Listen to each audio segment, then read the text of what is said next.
रेखा 70 की दशक की वह अभिनेत्री रही हैं जिनकी लव स्टोरी की चर्चा हमेशा लोगों की जुबान पर आती है। अमिताभ बच्चन संग उनकी करीबियां और बिग बी का जया बच्चन के साथ शादी के बंधन में बंधने का निर्णय लेना कहीं ना कहीं बॉलीवुड के गलियारों में आज भी इस स्टेगल लव स्टोरी के किस्से काफी सुनने को मिलते हैं। ऐसा भी कहा जाता है कि यशराज ने इन तीनों की लव स्टोरी को साल 1981 में रिलीज हुई फिल्म सिलसिला के माध्यम से लोगों तक पहुंचाया था। अमिताभ बच्चन से पहले रेखा की जया बच्चन के साथ रिश्ता बिल्कुल सगी बहनों वाला था। हालांकि रेखा का दिल तब टूटा था जब जया बच्चन के इतना करीब होने के बावजूद सिस्टरहुड बॉन्डिंग के बाद भी मिली एक्टर्स ने उन्हें अपनी शादी में नहीं बुलाया था, जिसका जिक्र खुद एवरग्रीन स्टार ने भी खुद एक इंटरव्यू में किया था। दरअसल जिस समय पर जया बच्चन हिंदी सिनेमा का एक बड़ा नाम बन चुकी थी, उसी दौर में रेखा करियर को लेकर संघर्ष कर रही थी।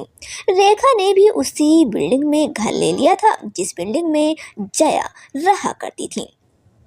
एक ही बिल्डिंग में रहने की वजह से दोनों की बॉन्डिंग काफी स्ट्रांग हुई थी और रेखा प्यार से जया को दीदी बाई कहती थी। जया ही वह शख्स थी जिन्होंने पहली बार रेखा को अपने उस समय पर अपने बॉयफ्रेंड रहे अमिताभ बच्चन से इंट्रोड्यूस करवाया था।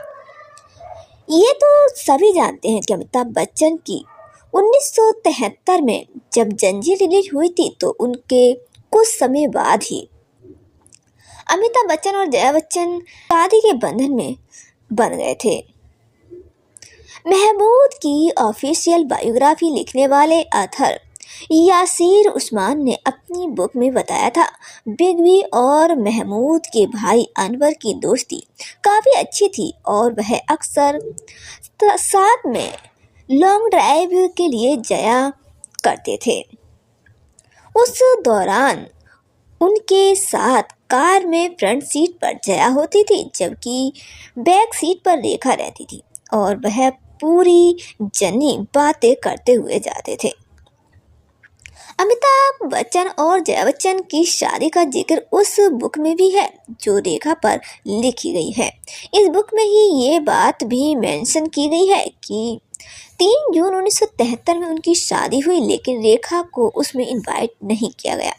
रेखा ने खुद भी एक इंटरव्यू में कहा था, मेरे इतने प्यारे गहरी दोस्ती के बावजूद भी उन्होंने मुझे अपनी शादी में नहीं बुलाना जरूरी समझा था, जबकि हमारा घर भी सेम बिल्डिंग में ही था। आपको बता दें कि जया बच्चन के इंट्रोड्यूस करवाने के बाद 1976 में फिल्म दो अनजानों के सेट पर अमिताभ रेखा की मुलाकात हुई थी। वहीं से दोनों की नज़दीकियां बढ़ी।